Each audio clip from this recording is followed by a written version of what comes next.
కృషి చేస్తేనే అమృతమిచ్చింది. అవరోధాల దీవుల్లో ఆనంద నిధి ఉన్నది.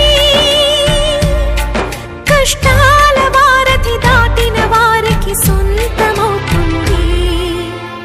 తెలుసుకుంటే సత్యమిది, తలచుకుంటే సాధ్యమిది.